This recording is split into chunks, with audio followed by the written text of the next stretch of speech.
The Flash Season 3, Episode 16, Into the Speed Force. An interesting episode where we got to see quite a few characters come back and give Barry another life lesson as he has to realize he is the one who must basically, stop all the horrible things that are supposed to happen to him in the future. And it was pretty cool. I enjoyed watching this episode as he kind of, simply put, went through the Speed Force and had to kind of deal with what was going on. Like, Wally ends up being thrown into the Speed Force. Of course, the new great villain Savitar has come out, and he's running around town, which they did some good stuff with him in this episode as far as one interesting answer. But watching Barry go through the Speed Force again, we get to see, I don't know, whatever these speed entities are, talk to him as, Eddie. So he comes back, we get to see Ronnie come back, we get to see Snart come back. And I was like, that's pretty cool. We got to see these characters that we haven't seen in a while. Snart, he was in Legend of Tomorrow, so for him it's a lot more recent compared to Ronnie and Thawne, where they've been dead forever, it seems. But it was cool to see them come back, and we get to see these entities say, we kind of gave you a break because last, you said you wouldn't turn back time again, and you totally did it. But they're like, we understood why you did it because, Zoom, just killed your dad, so it kind of effed you up a little. We let that one slide. But now that's all that crap is done. That was your final free pass, and we don't give any more of those, which is why Wally doesn't get to have a second chance. That's it for him. He's just screwed. And Barry has to go through, and they keep saying it over and over again, there's no other reason that you're here. And I'm like, what other reason could it be? And it was just something that he didn't realize. And for whatever reason, it's Barry Allen, so he's just super, super special. But they're kind of hinting at it throughout the episode, there's no other reason you might be here. And then they're saying, there's something that you need to understand because, you can't just swap places. You can't come rescue Wally and then take his place. We're not going to allow that because you're just too special for, whatever reason. So it was very interesting, having that, bit of dialogue throughout the episode. What the heck are they talking about? What other reason could he, have for being here? And they were basically trying to push him to realize that he has to be the one to save, his own future. And I thought that was interesting.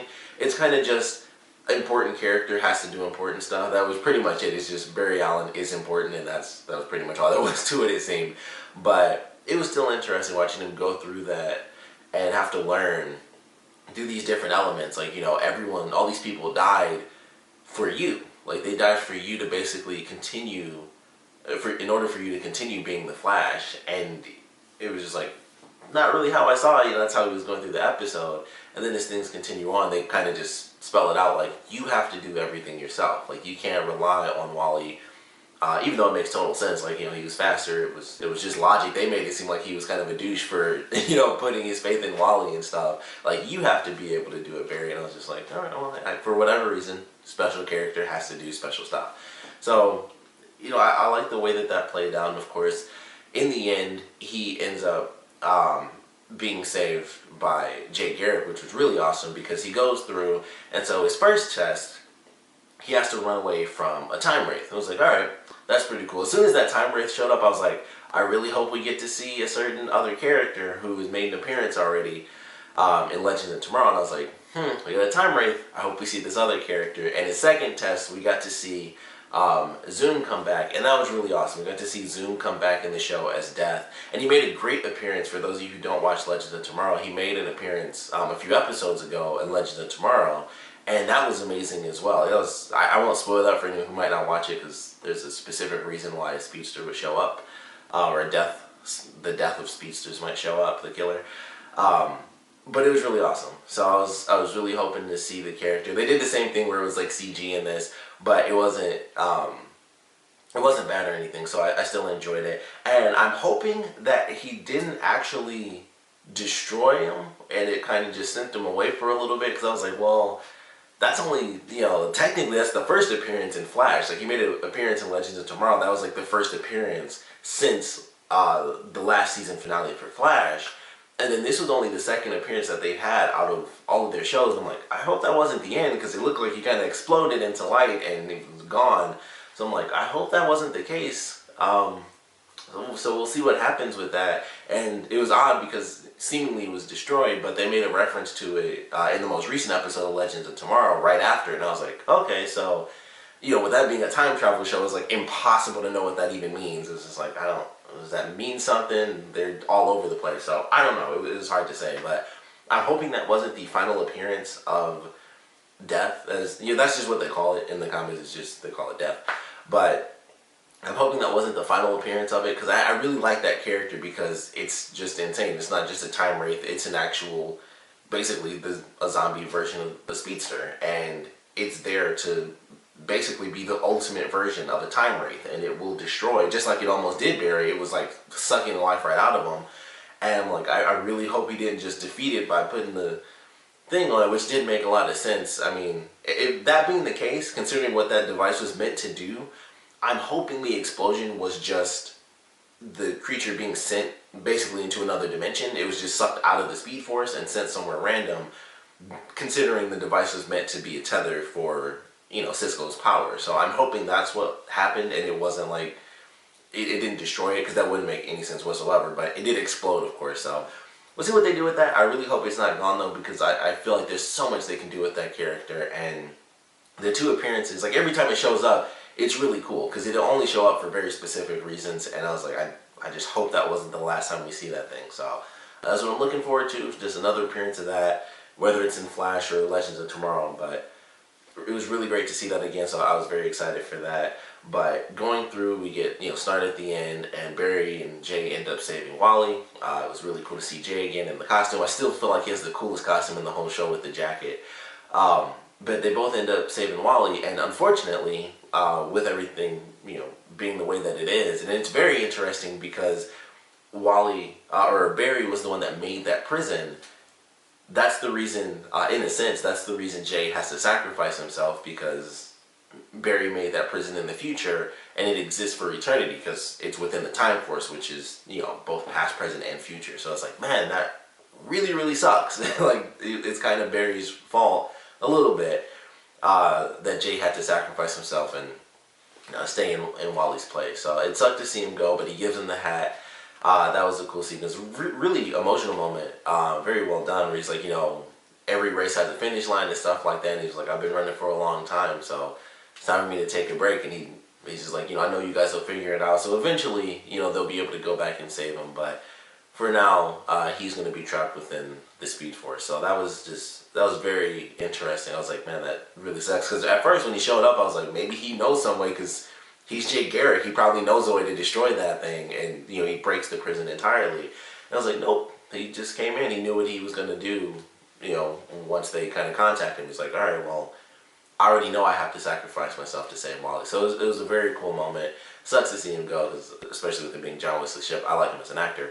So that's what he'll be for quite some time. But of course they end up escaping, and everyone's kind of good, and that's where we kind of tie in the two stories at the end, because this whole episode, Jesse was kind of losing it, like, we need to take down Savitar, and she was doing kind of the typical TV thing where everyone's like, I'm going to take out the villain, even though they get completely destroyed by the villain.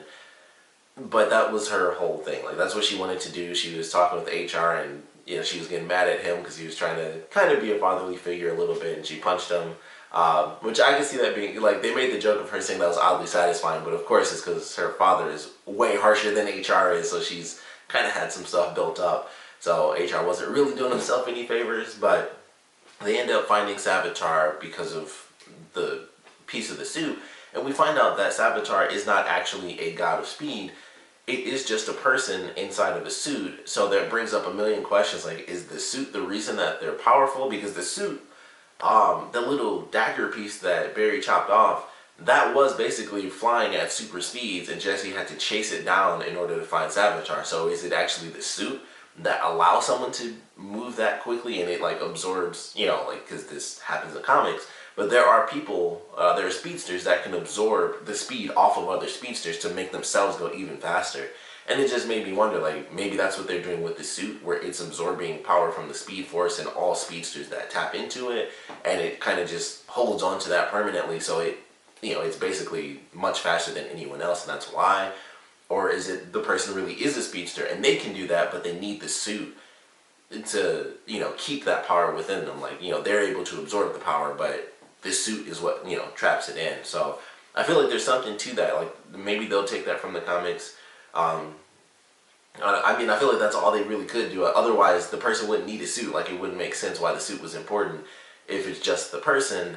And they'd have to come up with a really great reason for why this suit is so magical that it can allow someone, someone from like the far future would have had to have made the suit and like thrown it into the Speed Force basically for it to be just a suit some person can put on and then they start moving really fast. Like, it has to be like a really serious explanation if it's just the suit, and it has, like, if the person's just human, they need a really good explanation for how that suit is so amazing. But we got that little answer. Savitar is just a person inside of a suit. So I'm excited to see where they go with that. Of course, we have Wally come back.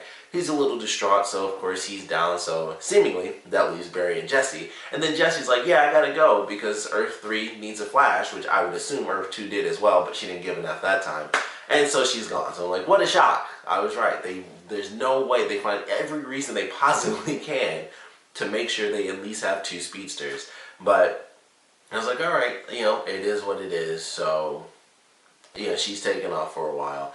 And we'll see what happens. And also, her main reason was the fact that Savitar said he had plans for her in the future. So, it was like, well, Earth 3 needs a Flash. Also, the future plans and stuff. Although, it's kind of the same thing where it's like, well, Earth 2 still needs a Flash as well. I don't know why it really mattered, but I guess Jay did sacrifice himself for Wally, so it made sense for someone to honor him and take his place. So we'll see what happens.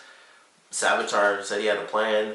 Considering the characters jump back and forth through worlds, it makes sense that he'd know her future a little bit because they explained it earlier in the season that once you're on a different Earth, Barry changing the timeline doesn't affect another planet because they're in different dimensions. Like, different dimensions have different timelines. So it makes sense that at some point she comes back to Earth 1 and Savitar was there, and it's like, oh, Jesse quick, I know a way to, I don't know, manipulate her or do something, maybe take her powers. And that may have been the plan for Savitar in the future, who's, I don't know, supposed to be created in the future, but I don't know, it's time travel. But we'll see where they go with that. I'm sure that's something they might hold off for a while, and we'll see, what happens with Barry as far as him actually being able to save Iris. Then we get the end of the episode where Barry and Iris through the whole episode have been having like this weird thing because, of course, Iris felt upset that Barry was making this decision solely based on the fact that he would save her, or at least mostly based on the fact that it could possibly, save her life. And as she kind of works through it, it's like, you know what? It's not that big of a deal. I do love you. Of course, you love me, that you wouldn't have asked if you didn't. So it's still there. And we can make this work. I'm done being upset. And then Barry's like, yeah, but something. I don't know what his logic was. I don't even remember what his reasoning was, but it didn't seem that good to me. And it was just like, I don't know. It might be dangerous. That pretty much seemed like it was it. It was like, it might be dangerous, so we should, we should have some space between us. And I'm just like, all right. It didn't make any sense to me, but hey, no relationship. So they aren't together, and I don't know what that really means. We'll see how that plays out. But crazy ending, crazy way to do it, where they go through the whole episode and she's working through, how she felt from learning the truth and stuff like that, and eventually it's fine. And then he's just like, yeah, but problems. So no, and he just switches at the last minute. And I don't know, it just didn't make sense to me because the whole point of him being in the Speed Force was like, you have to be the one to do this. And if the Speed Force is saying you have to do it, I'd be confident enough that I could. I'd have to figure it out, of course, but I'd be like, all right, if the Speed Force is saying I need to be able the one to do it, or I need to be the one to be able to do it, I can at some point. Once the time comes, I'll be able to figure it out. And it seemed like he was backing off of that at the end by having them break up. Like, he wasn't confident in himself, even though the Speed Force is saying you have to be the one to do it. He's still not confident enough, so he thinks somehow the space will make a difference, which once again doesn't make sense. There, like, that's the same thing with all these characters when they do like the superhero team thing. It's like, whether you're together or not, it really doesn't make a difference because everybody still ends up at Star Labs, or just like in Arrow, everybody ends up in the Arrow Cave. You're all going to be together every effing day because you're superheroes, and you all stay in the same place every day to fight other villains. So there's not a lot of space that they're going to have. They won't be at home at night. It's not going to matter because they're going to see each other every day anyway. And it just didn't make sense. I'm like, it's not like any supervillain is going to be stupid and they're going to miss out on the opportunity. If there's some way for a villain to find out that Barry knows somebody, you know, as the Flash, and be like, okay, they never find out because they're chilling at home and they're just having a grand old time. They always find out in the most random situations. They're either at jitters and somebody figures it out, or, I mean, we haven't seen Iris actually at her job in like forever, but they always find out if somebody knows Barry outside of Star Labs and outside of, you know, their normal location. So them having space just didn't make any sense. I was like, it won't change a single thing, but we will see where it goes. I just thought it didn't make any sense at the end that he just kind of backpedaled after that, because I don't know, I guess he's just freaking out. He's still not confident he can do it, but it wouldn't make much of a difference having that space. It's just going to lead to the same point in time. So we'll see where they go with it. But I did enjoy this episode. I like, of course, getting to see Jay Garrick. That was really awesome. Having the Speed Force teach Barry this lesson that he has to be the one to do it. Of course, getting the answer about Savitar, how it's just a person. That's the best thing I think out of this episode as far as where we're headed. I just don't know what that means. There's so many questions and things they could pull from the comics. So it had me really excited, but ultimately I'm looking forward to seeing where we're headed. Of course, would love to know what you guys thought about this episode, so please comment below. Let me know your favorite parts, least favorite parts. And I definitely want to know what your theories are about Savitar now that we found out it's just a person in a suit. Like, is it the suit that's all of the power? Because like I said, for a suit, you know, as an inanimate object, for the suit to be faster than any other speedster, I need a really good explanation for that. Like, the suit, I mean, they probably could say something as simple as, yeah, a speedster made the suit and it absorbs the power of other speedsters. It's a really simple answer, but I totally believe it. But, you know, there are just a lot of questions there. Like, did this person make the suit? You know, did Savitar create the suit in the future? And then, you know, that's how all that started to take place. You know, there's just a lot of questions as to how that happened. But I would love to know your theories on it. And of course, I want to know what you guys thought about this episode in general. So please put your comments down in the comment section below. And of course, thanks for watching.